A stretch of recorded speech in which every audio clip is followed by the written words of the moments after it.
Hello everybody, good afternoon. I hope you're okay. I'm joining you from wet, drizzly, freezing cold Oxfordshire. I've got my feet on a hot water bottle and soup in my hand, and I've had to don a scarf, which is a shame because it means you can't see my rainbow Adidas Pride t-shirt that I've put on for the occasion. Welcome, Tortoise Digital Thinking. Unusual to have one on a Wednesday lunchtime, so this is a kind of rather special one that we've put together in partnership with BP. I'll come on to talk about in a second why a massive oil and gas company wants to talk about LGBT rights and inclusion. For those of you that are joining us for the first time for Digital Thinking, the idea of these conversations is that it's not just me talking. We have got some invited guests who are going to help us get going and contextualize the conversation today, but I really want to hear stories, ideas and perspectives from everybody, and there are two ways that you can do that.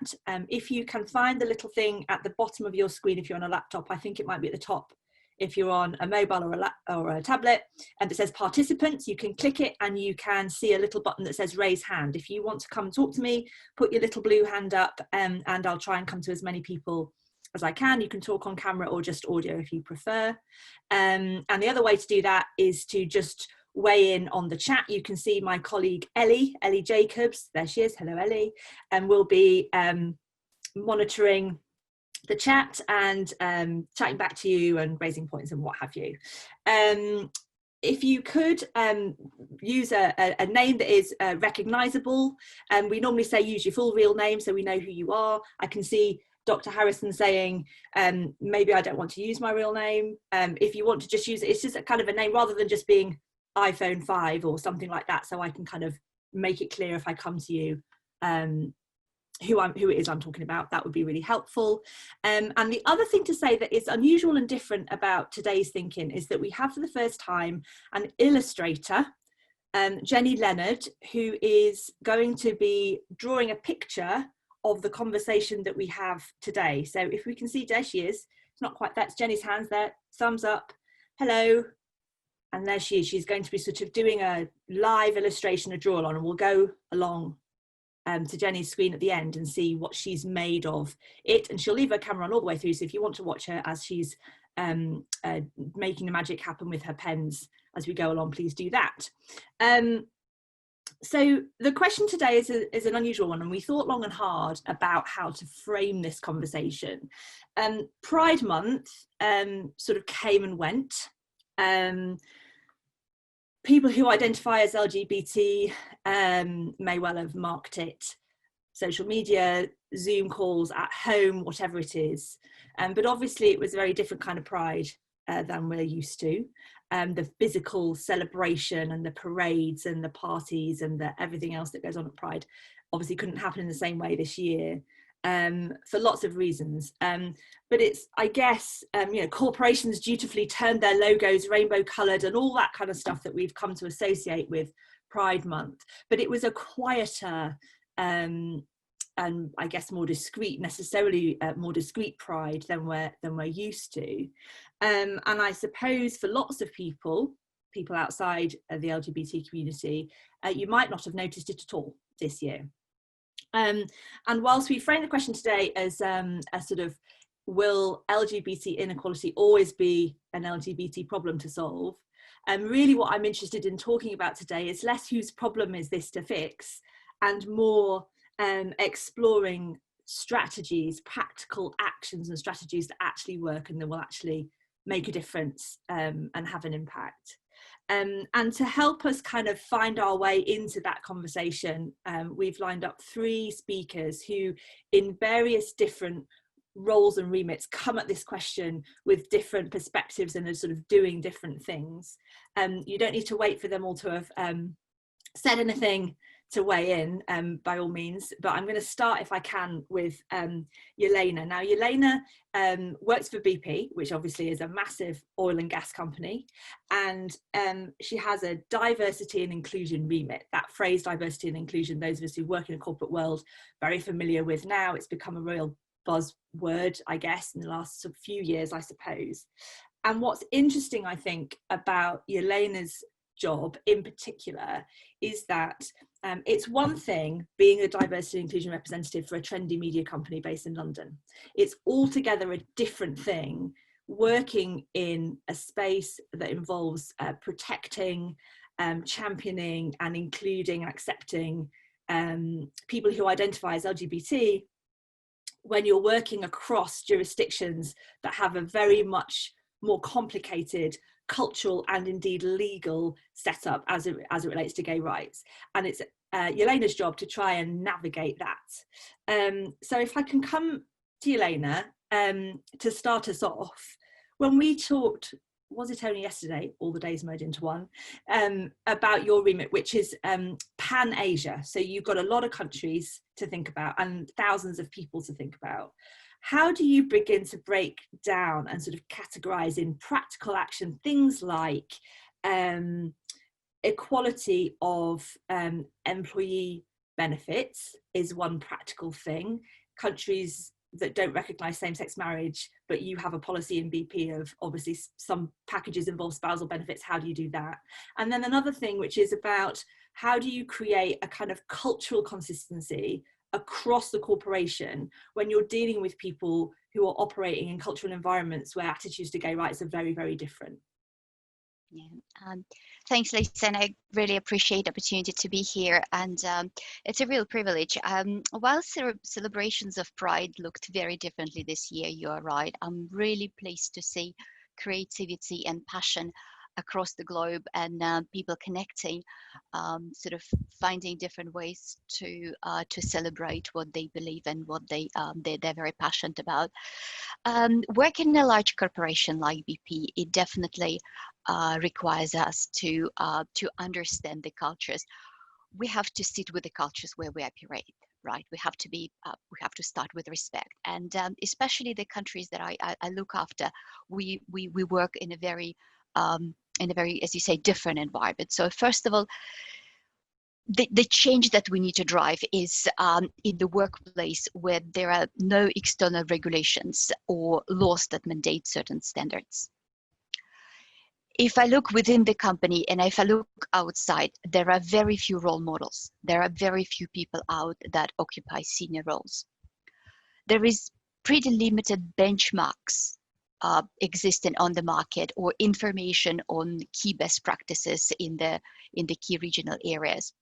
There is, on top of that, there's a bit of a deep social and cultural stigma, taboo, if you like, which makes it much more difficult to implement and drive global policies into local environment. And then there is the final one. Those who know me they know me saying this is I call it paralysis, is a hesitation to deal with sensitive topics. Again, I go back to, we have to be mindful of the cultures, but cultural sensitivity should not be the blockers, right? So that's kind of going in position to set the scene. If you think about sort of, today we talk about allyship, right? The word ally is, it means a lot of things, but to me, it means action. We started with ally being a sponsor, and are moving to ally taking accountability. Just saying I support is no longer enough. We ask our leaders to action. It's being the voice of people when they're not in the room. It's applying lenses that are different to you. It's using your privilege to talk about someone who doesn't have it. Sort of some of the, and again, I'm sure we'll come back, and I want to let some of my other panelist members to talk, but a few, as you mentioned, few practical things. I think first we need to understand sort of what constitutionally we have to put in our regulations in the country. Is it just anti-harassment practices, or can we move into discrimination and equal opportunities practices? Or can we be very, very explicit about protections against discrimination on the basis of sexual harassment? So in each of the geographies, we need to be very, and try to drive to make it as explicit as possible. Let me pause here. Let me know if you want me to continue or you want to pass to other panelists. I think it's fascinating, Elena. We may well come back to you, because I think what I'm interested in, the job of work, the job of change, and this applies to all battles, I guess, against discrimination and for inequality. Real change is hard work. Funnily enough, David Lammy talked about this on I think in just last week. It's hard work. It's quite often unglamorous. It involves engaging with bureaucracy. It's, you know, it's difficult stuff. It's not, you know, your Instagram feed, your bake sale and your you know, float in the parade. Real change happens, you know, over time in unglamorous rooms, in unglamorous conversations. So I think we may well come back to sort of the detail of that sort of job of work.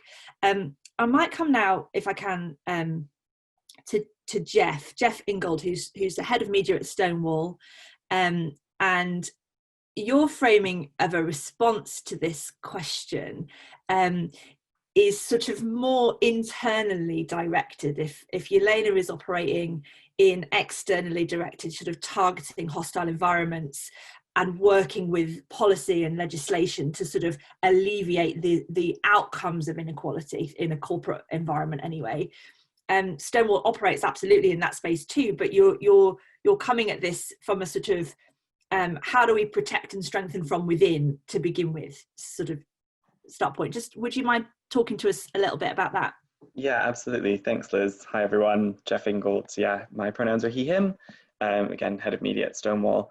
And I think the question kind of around allyship is really interesting, because I think there's a tendency to define allies as being outside of the communities to help lift up those communities. So allies who are not LGBT, which are totally needed and absolutely an important part of the conversation. But I think, you know, the Black Lives Matter movement, which is kind of a key framing tool in this discussion, really to me highlighted that allies also need to exist within the LGBT community to each other.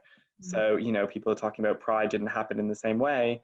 On the day of London Pride, I was at a Black Trans Lives Matter march in London, which to me felt like what Pride was about, because, you know, our history of our rights was started by Black trans and lesbian activists 51 years ago. And the issue is that, you know, from Stonewall research, we know that 50% of people of color who are LGBT have experienced racism within our community. So we need to think about how the equality and progress that we've achieved as a movement hasn't necessarily been equally felt across every different, you know, individual member of the community who come from, you know, more marginalized backgrounds. And so I feel a responsibility as a white cis gay man to think about how does my privilege as a white person make me complicit in systems of racism that mean that for Black gay men, they don't experience equality in the same way that I do. So thinking about things like police violence, employment opportunities, those are really important ways that, you know, we as LGBT people need to think about, you know, we're not free until we're all free. There's no single issue struggle. So we need to be, I think, a little more complex and nuanced in our thinking about how we challenge kind of systems of oppression that don't necessarily directly impact on us, but affect people within our community. Yeah, absolutely. And almost as though we planned it, which we absolutely didn't. That's a brilliant time for me to bring in Rob Berkeley, who's the founder and managing editor of Blackout. Are you there, Rob? Hi, yes. Hello. Rob is sporting today the coolest background on Zoom that we've had with the decks and the real books, which is Israel. Rob, we had a chat yesterday about the framing of this question and some of the stuff that Jess has been talking about, I think plays into what you were kind of explaining to me about the power differential and some of the tricky decision making that you have to make in your organization about where you do and don't accept help. Would just kind of help us into that, I think is helpful. Yeah, so for me, it's about how radical a vision of equality you have. So if it's about being accepted into existing structures, and I used to work at the BBC on diversity there, and is this about getting more Black people onto Bargain Hunt? Is it about kind of just putting a diverse face on an organisation, or is it about fundamentally shifting the way in which that organisation is framed? what might have to really change for LGBT people to be completely included? And if so, is it possible to take money or leadership from your former oppressors in order to deliver what might be revolutionary change? And do you have a sense of what the answer to that conundrum is? No, unfortunately not, because I think we want pragmatic change as well as to keep sense of that bigger vision in the future.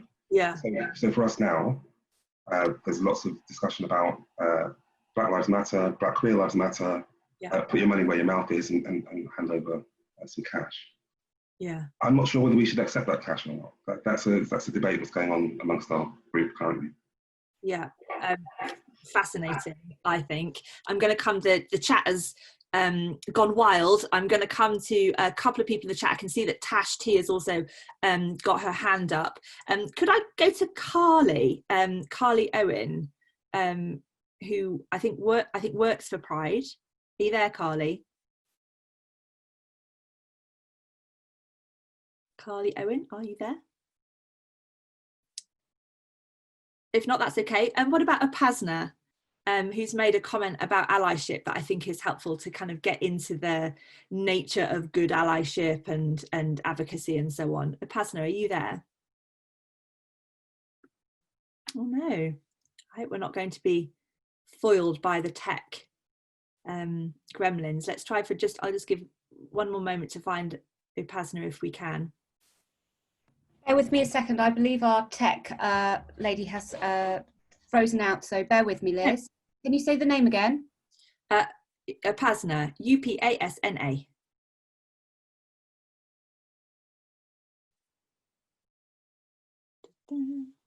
Hello. Hello. Yeah, hi. Hi. I'm so sorry. We've lost our technical support person, so I'm sorry to keep you waiting. Slight panic behind the scenes. I think we've got away with it. I really like the comment you made in the chat, Upasna, about allyship. Would you mind just talking to us about what it is you're getting there? Yeah, I've done a lot on allyship recently, as you can imagine. But I think it needs to be about understanding that we need to actually have conversations with people that are in marginalized groups. And it's not about just having conversation and trying to relate to our own personal circumstances, actually just kind of shutting up and listening and decentering ourselves from the narrative, because I think that's what we try to do. We try to find, it's just a natural instinct, right? We try to be empathetic and we relate it to our own situation. And that just can't happen anymore. To be a true ally, you also need to be an advocate, right? So when if you see something bad, you call it out. Snapchat have a really cool kind of, I guess it's just catchy, but it's murder drama. And it's just a company value. So if they see any kind of bad behavior happening within the organization, they say murder drama. So it just gets cut. And I think that's really helpful when it comes to this. You know, you want to, if you see something happening in an organization, call it out. And that's how you can be a real true advocate. Especially when people are not in the room to defend themselves. Yeah. Yes, thank you very much. I totally agree. Let's try Tash T, because she's been sitting with her little blue hand up for some time. Are you there, Tash T? Yeah, hi. I was just watching the conversation happening in the chat in regards to Pride seeming like it was a lot quieter this year as a result of the Black Lives Matter movement. And I myself identify as a queer woman, and I think that, and obviously I'm biracial, so I sit in both sections. And I think what's kind of key is that we're missing intersections here. There is intersectionality in that just because somebody is gay and then somebody is Black, that we then can't fight those two things simultaneously. And as already been mentioned, Pride started with trans women of color, was the first riot, right? And I think that it's not a case of one outweighs the other as such. I think it's actually about looking at the intersections of all these situations and seeing how that we can fight them together in that sense. Yeah, absolutely. Do you think I completely agree. We can't sort of think of them as there's one thing over here and one thing over there and never the twain shall meet, because clearly it's all about power at the end of the day. Mm-hmm. Do you think that there's a way for those people who are affected negatively anyway, or feel that they're not affected negatively by either, Mm-hmm.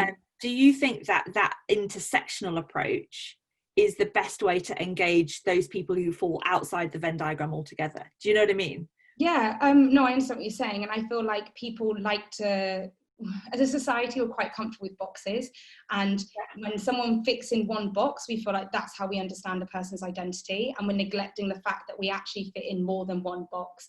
And also our privileges come across in different sections. So on one hand, I am a Black queer woman. Ooh, that looks like a heavy load to bear. But on the flip side, I am British. I speak English is my first language, and I have a good education. So it's a case of, you know, pulling in. So people who stand outside of specifically the LGBT and BLM sort of boxes, I think it's a case of then highlighting their privileges by being outside of those boxes, and how they can then use those privileges to help with both movements. Yeah, thank you very much. Zena, you've got your little blue hand up. Let's come to you. I know there's lots going on in the chat as well, but let's go to Zena first, if that's okay.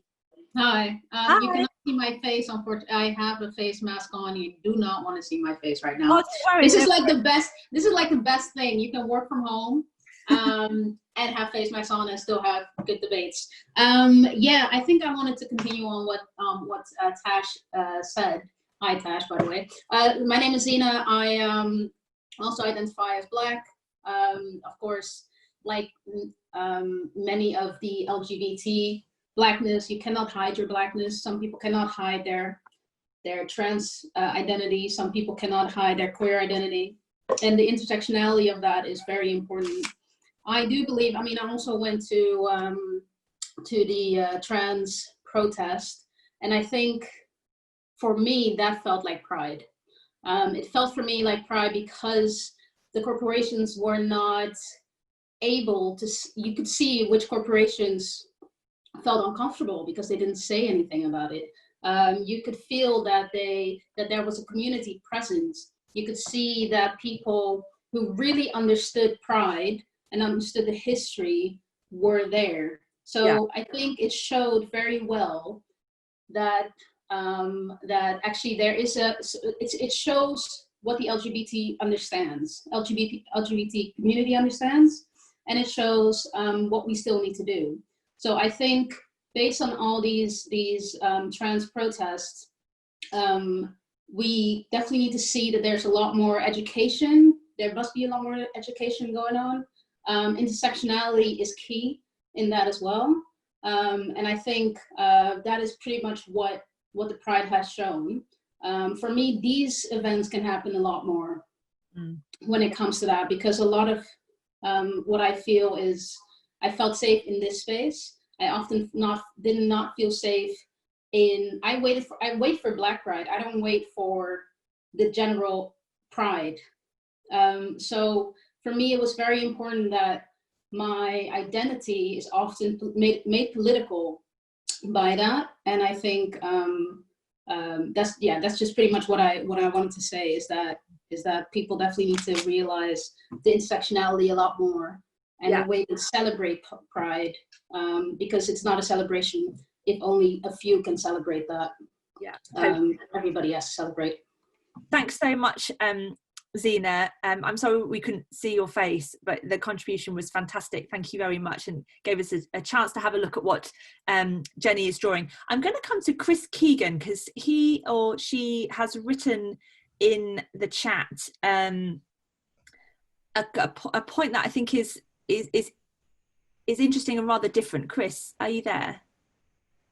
Yeah, I'm here. Hiya, Chris. We need to face up to the problem of moral equivocation about who we are and how we choose to live. Tell us about that.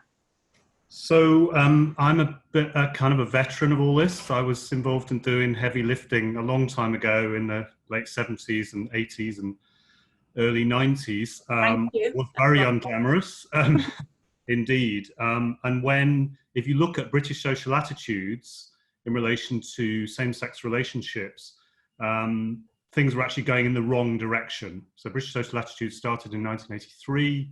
I think the proportion of people in the UK who thought that same-sex relationships were never wrong was less than 20%. And it went down to around 11% in 1987, Section 28, AIDS crisis, so on.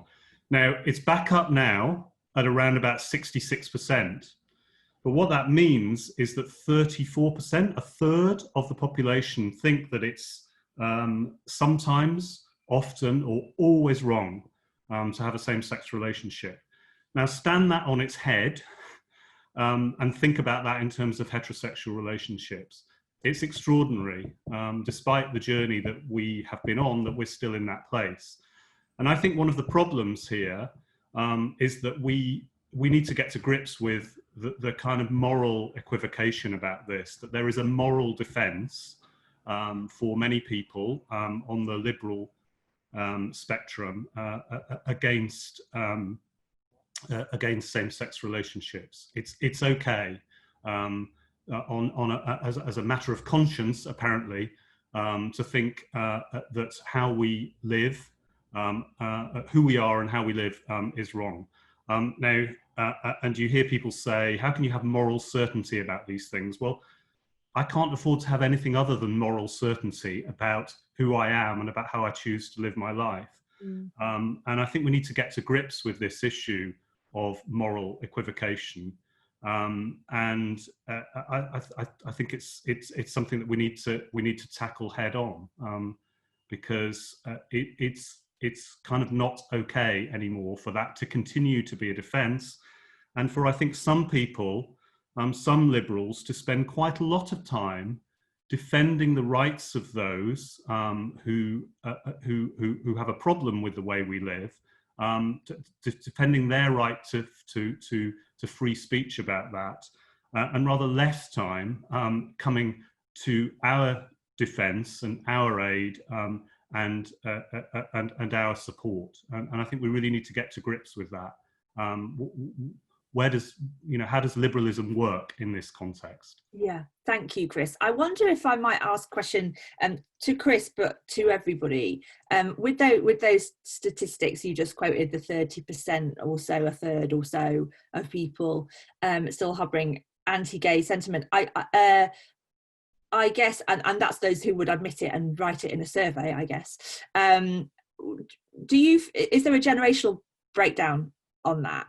You would think, that the younger constituents in this country might feel differently, and can we afford to feel optimistic that that could be the case or not? So I can respond to that very briefly. Obviously, I don't want to hog. So that's British Social Attitudes survey data, started in '83. It's a time series question that's asked. Yes, you can disaggregate it. Yes, there's a generational issue. That's one of the things that's going on. But we can't rely on it because there are other factors at play. So educational attainment and religious belief are still factors in the disaggregation of the data, and the presence of religious belief, and you can then break down that further into Christian denominations of various sorts and other religions. Yes, those are factors, and we've seen that play out, haven't we, in Birmingham, for example, recently, in terms of what's happening around schools.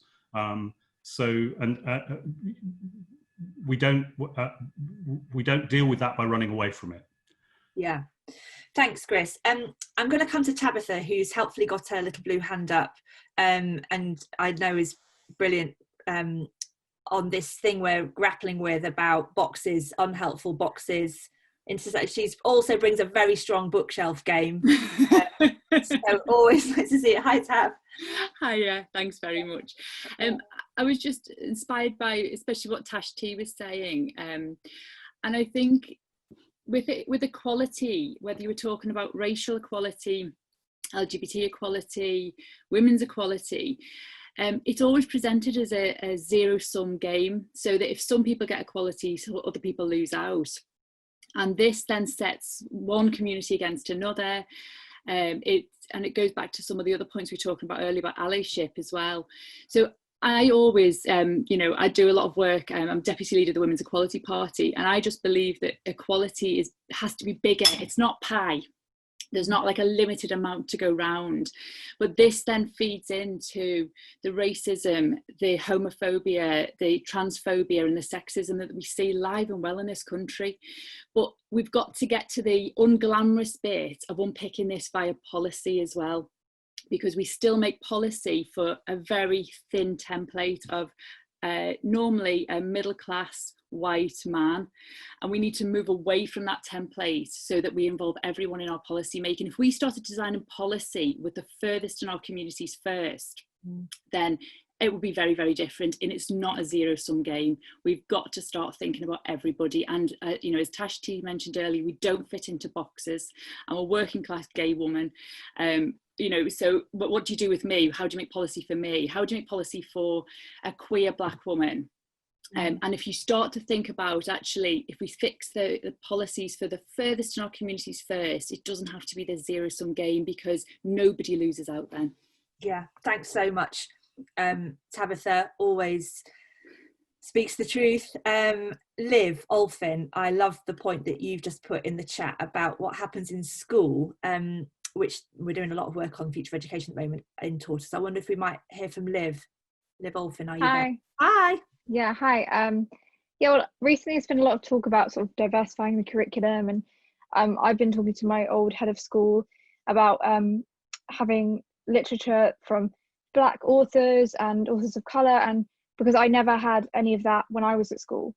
But just relating that to LGBT, I never read a book that had LGBT characters in, or I didn't know about Stonewall. I wasn't taught about that, and I think that without that grounding, then you can't see LGBT members or a way of life as normal, because it's always seen as something, well, I wasn't taught about that, or it's not a normal part of my life growing up. So if you can't understand the stories of people, if you're not part of the LGBT community, then it doesn't become a normal thing.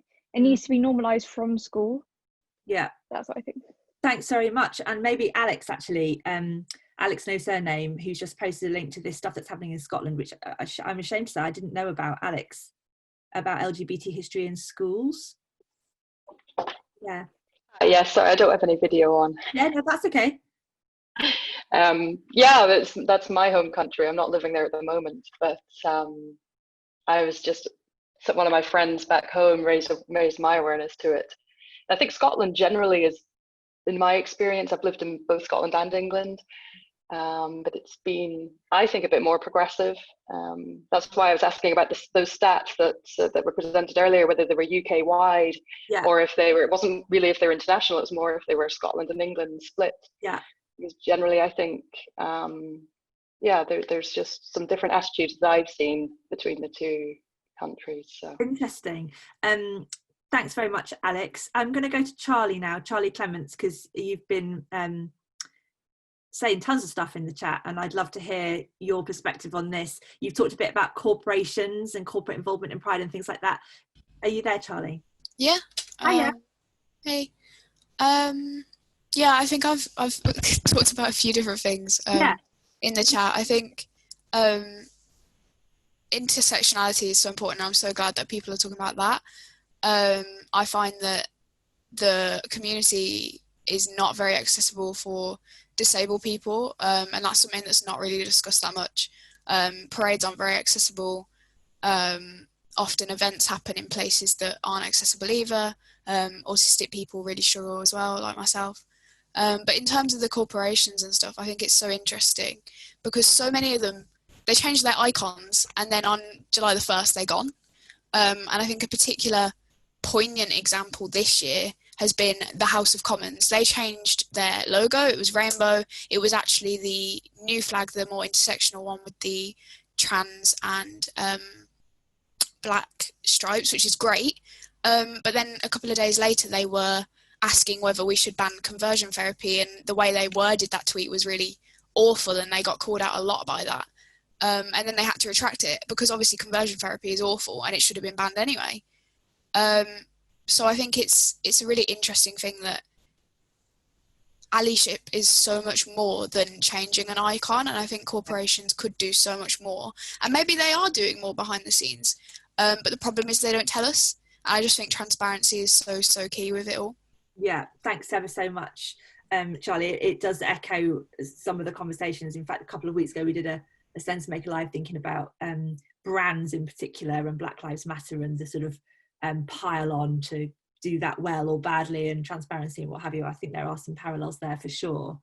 I wonder if we might try to go back to Carly Owen, because Carly works for Pride itself, and it might be that if we can get you, Carly, you can. Hi, I'm here. Oh, hurrah! Hi. Hello. I know, I'm sorry. I was like, I'm here, screaming it. So annoying, furiously pressing the unmute button. I'm so sorry. But Charlie made some interesting remarks about the accessibility or otherwise of Pride parades in particular. I just wonder if you might sort of talk a bit about that, and then the other points you were going to make before. Yeah, absolutely. I think if we just take it into account that all of the parade went virtual this year alongside all of the events, you know, that made it completely accessible to everybody. That's global, local, everyone in London, everyone outside of London. And I think virtual is the way that it's going to be. It's here to stay. So we just need to get a grip of this now. So Pride in London do have an all year around event website called Coming Out, and then lockdown happened, so now it's called Staying In, aptly named. So it's called Coming Out, Staying In, and that is for all businesses, all companies, all small charities, universities, everyone you can think of can submit to this platform. We can help you if you've got an idea but you're not quite sure what to do with it. We can help you, and you can promote that, and that's out there for the LGBTQI plus community for everyone to be involved in. But not just that, for Pride in London, we also ran the 30,000 acts of allyship, which was 30,000 people were in the parade and marched in the parade last year. Fortunately, we couldn't do it this year, but people could kind of pledge their donations to the new Unity Fund that Pride are doing now for businesses that have been affected in COVID.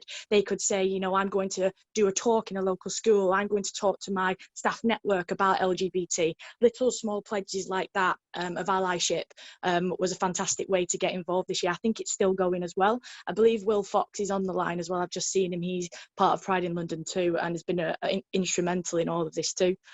So everything is still there, and it's even better now going virtual because we can access so many more people. It's just lit that fire to be more creative. Yeah, fantastic. Thank you. Thank you very much, Colin. I'm glad we were able to hear you in the end. I can see that Martin has a hand up. I do want to come to Matt, who's made, I think, an important point in the chat about attitudes to gay parents, particularly male gay parents in the family courts, which I think is an important point to make. Emma Connor is doing a lot of talking, and I want to come to her. You've posted a petition that I would like to hear about a little bit more. So let's do Matt, and then perhaps Emma, and then I'll come to Martin. Matt, are you there? Hi there. Hiya. Hi. Yeah, I just feel that I think there is other issues that are not just the LGBT things, a bit like with the Black Lives Matter, that impact on all of these things really. I've got friends who are gay parents who always have there's an attitude towards that, you know, gay parents or male gay parents aren't as good as, you know, a male and female parents and things like that. And I think people are forgetting that, you know, there's children who are involved in these families and they're getting overlooked. And I think that children in generally with any attitudes are getting overlooked in terms of their own, you know, their rights, and that they've got a right to a family, and whatever their family is their family. And I think I'm a gay father myself, and I was married to a woman, and I've had issues with family courts in terms of getting access to my son, and they're saying that it's not, that isn't the issue, but there's still issues of even males being on the back foot, really, in terms of family court system. There isn't the inequalities that we think we have in our societies within our other systems. And I think that you know, regardless of sexuality, I think that those are things that are those injustices are still issues that do have an impact on the LGBT community. It's like we're saying, nothing's in bubbles or in sections. It's all mingled together, and I think there's those bigger issues to do with the inequalities with male and female, and the perception of what it is to be male and female that has an impact on all of this. I think that's what, sort of where I'm coming from. Thanks very much, Matt.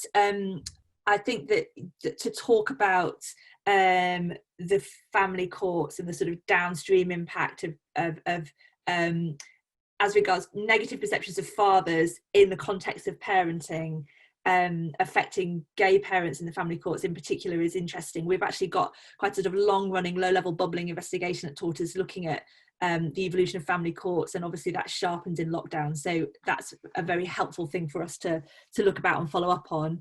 Emma O'Connor, are you there, Emma? Are you happy to come on and talk about you've mentioned lots of things. I don't know which one you want to pick up. I was interested in the petition. Hi, Emma. Hi.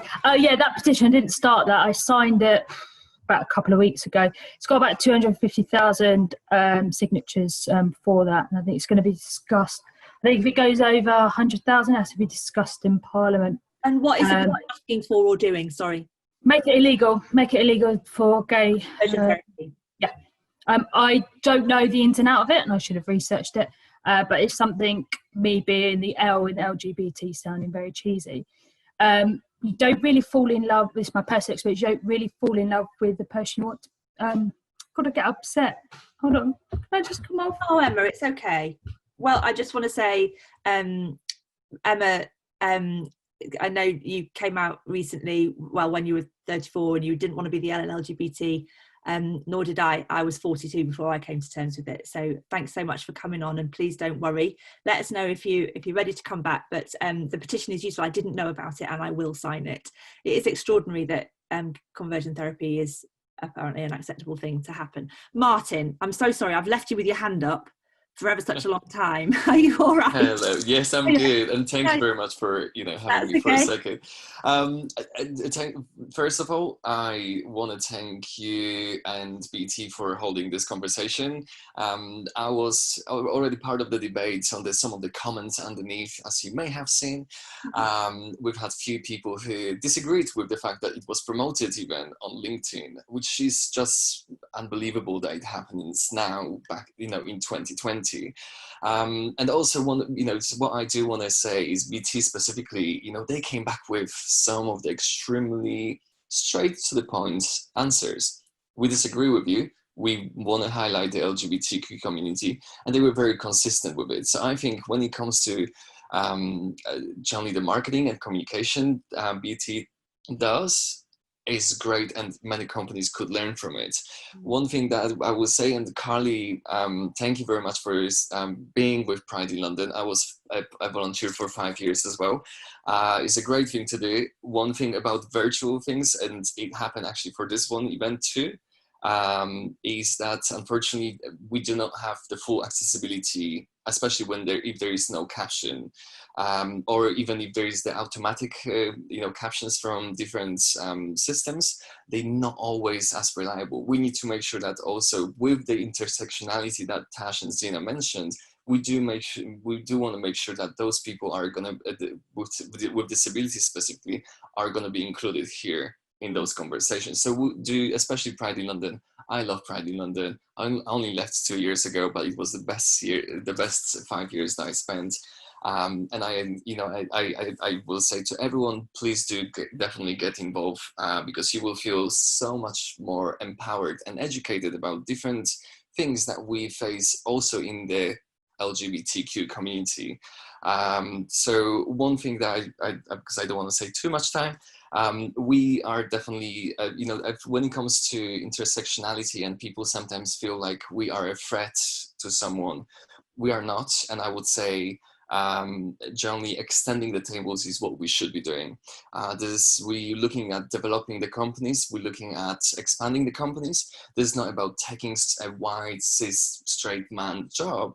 This is about having a little bit more space at the table, whether it's at the event or whether it's a boardroom, whether it's, you know, a conversation about the marketing campaign, or it's just a conversation when you go for a drink after work as well with your colleagues.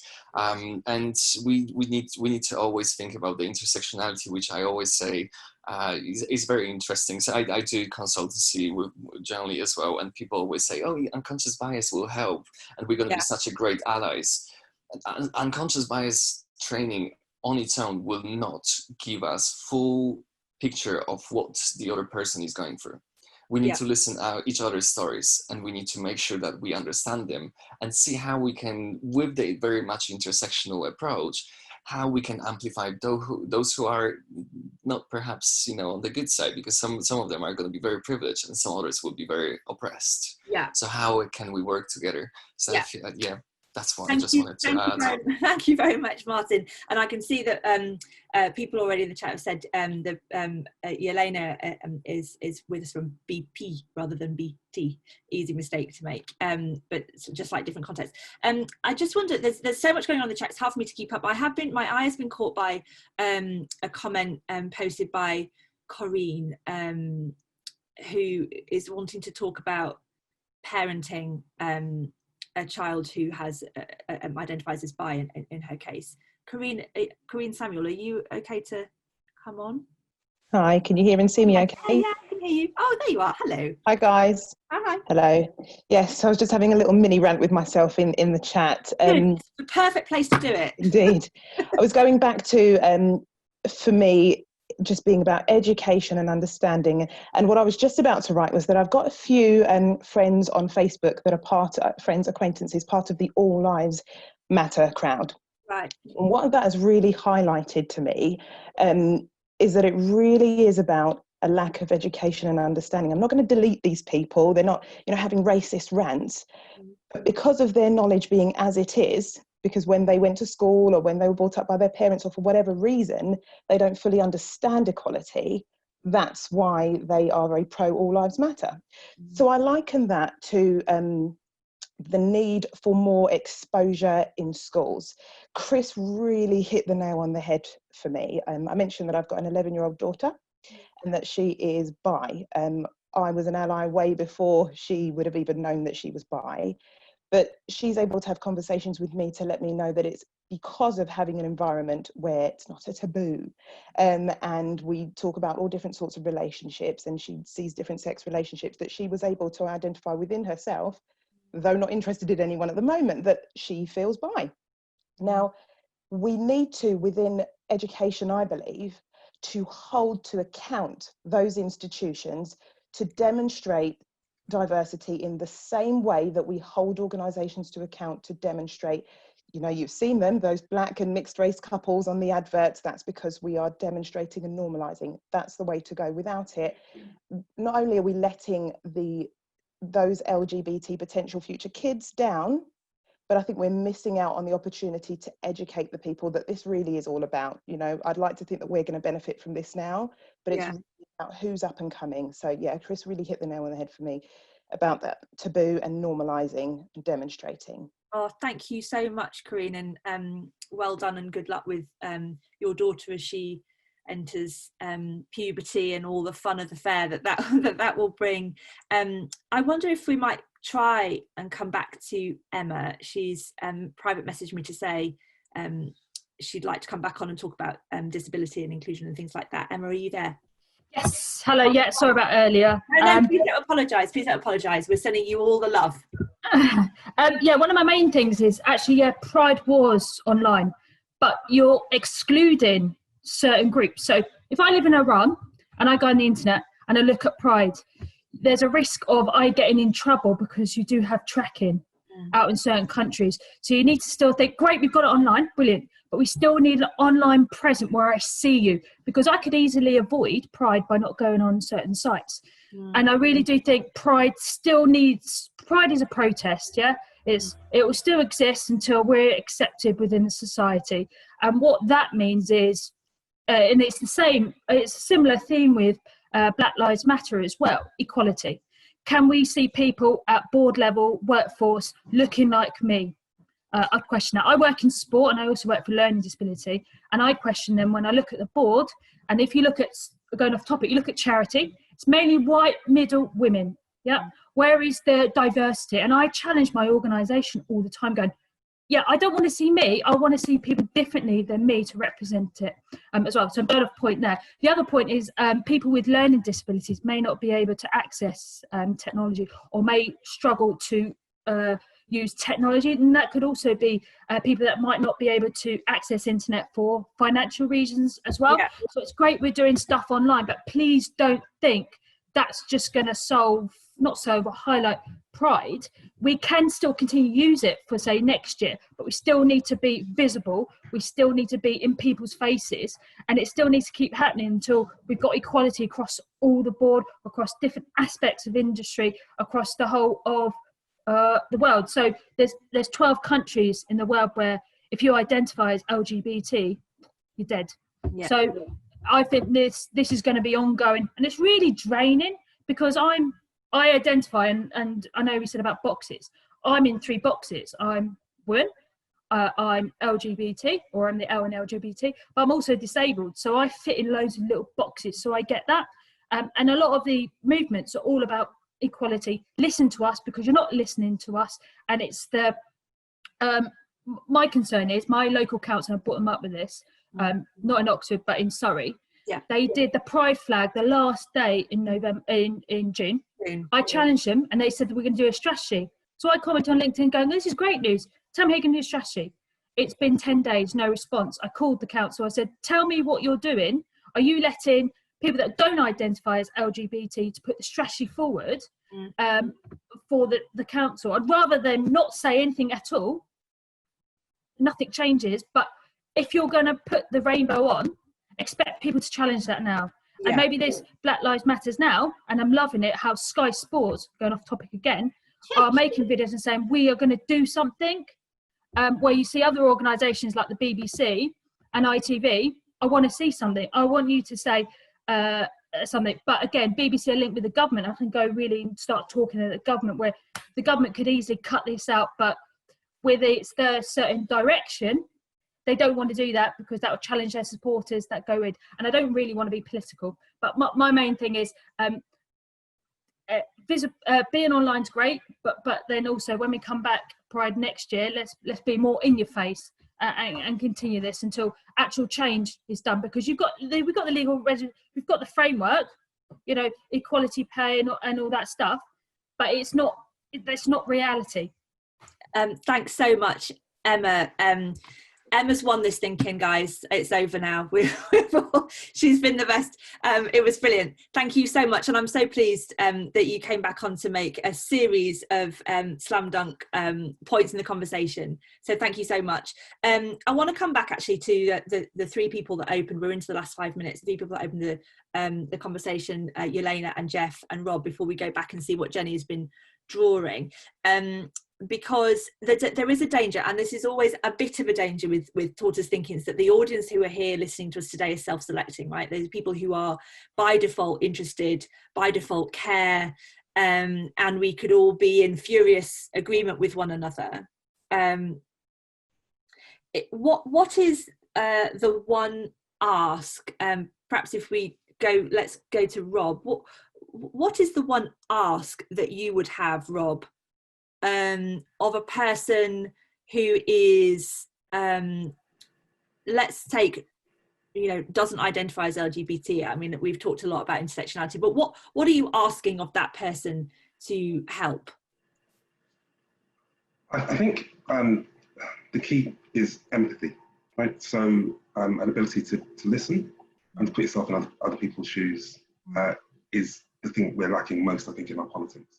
So an ability to listen, an ability to respond honestly as a human being to each other.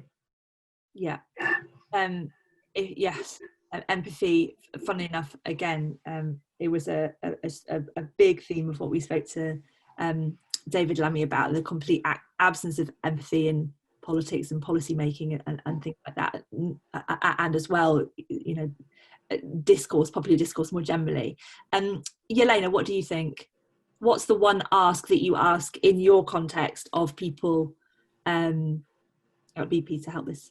Sure. Before I answer that, can I just comment on a few things that's were mentioned? Sure. We've only got a few minutes left. Sure, and I think I want to comment on what Tabitha says, because you know what, you're absolutely right. We need to start with the most marginalized people. And if I spoke a bit about the policies, but if I think about, for example, in our region, do you know that single mothers don't have any privileges? They can't even have birth certificates for their kids. So, you know, how would the societies, how would the policies be accepting them if already by definition their kids are not accepted? And you know, Becky, you spoke about city and rural, the differences. Exactly that. Men in many countries, for example, India and China in our region, men leave rural areas to go and work in the cities, whilst women are left home to look after parents. Now, these women, there's a large proportion there's a proportion of them is lesbian. They're forced married because that's the only way that they, you know, that the society sees them. I think it's a Leaf, and I think Leaf, you're amazing ally. That's what we do. That's what allies do. They go to schools, they go to other people and ask and challenge and bring diverse perspectives. And you know what I know is many schools now are talking about HIV education, about AIDS education, and they do talk about this in the context of gay people being more skeptical, sort of more prone to at risk. What's with me? And definitely, Karine, on your thing, I think you're absolutely right. We do need education. We do need education, not just to educate by itself, but to combat ignorance, if I may. And to your question, Lise, is that what I would say to people is that I would say that having privilege means that there is a whole system at work for you. And it would, you know, as Rob said, yes, definitely empathy is one, but having privilege doesn't mean you're a bad person. Having privilege doesn't mean that you yourself haven't experienced something that you did not feel comfortable. It's good that you have this privilege, but do include, whenever you design things, whenever you do things, whenever you are in the position of making influence, think about those who may not have this privilege. Thank you very much, Elena. Jeff, you've got the unenviable position of having the final word by coincidence. What's the one ask that you would put out for people who want to make? No, it's too much pressure. I think something I've been thinking a lot through this discussion is just to read. I think we've talked a lot about education, and I think a lot of times people focus on education in school, but we're all always learning, and education doesn't stop when we leave school. So I think read outside of your comfort zone in terms of like support LGBT authors, buy LGBT books, not just fiction books, non-fiction books, read LGBT journalists, support LGBT media, to people outside of it, because in order to understand things that you don't experience, you need to read those stories. And I think there's a lot of incredible human stories out there by LGBT people that explain these issues really well. And I think the biggest thing that moves people is when they see us as human beings, not just as statistics, not just as things you hear about in the news, when we become subjects, not objects. And I think books and television shows, I might also say, if anyone hasn't, one thing I would say right now is watch Disclosure on Netflix. You know, trans people are under so much attack in this country and worldwide, and Disclosure is probably, does one of the best jobs of historicizing and contextualizing all the things that we see and hear about trans people. Don't come from a vacuum, and it can really show it. And it's an hour and a half of your life. So read and watch Disclosure. Yeah, thank you very much. Always good to end with a bit of tele-watching tips, I think, for thinking. I'm going to just pop back really quickly. We're almost exactly out of time, but let's just go back to Jenny, who's been furiously doodling, drawing all the way through. Could you hold it up, Jenny, so we can see what you've done? I don't know whether we can make this available to people if they want to see it, but thumbs up from Jenny. Thank you very much. she's going to be posting it online very shortly. So if you would like to see it and share it, that would be fab. I've really enjoyed this lunchtime. Thank you so much to everybody who contributed thoughtfully and sensitively. I hope that you are all safe and well and look after yourselves. And please do come back and join in again at Tortoise as we continue to look at and report out all of the different entry points and outcomes of what we call the power gap, and that really has been the conversation that we've been having today. Thank you, of course, to Jeff and to Rob and to Elena from BP. I hope you've enjoyed it. Have a lovely rest of the afternoon, and as I say, look after yourselves, look after each other, and have a good time. Bye.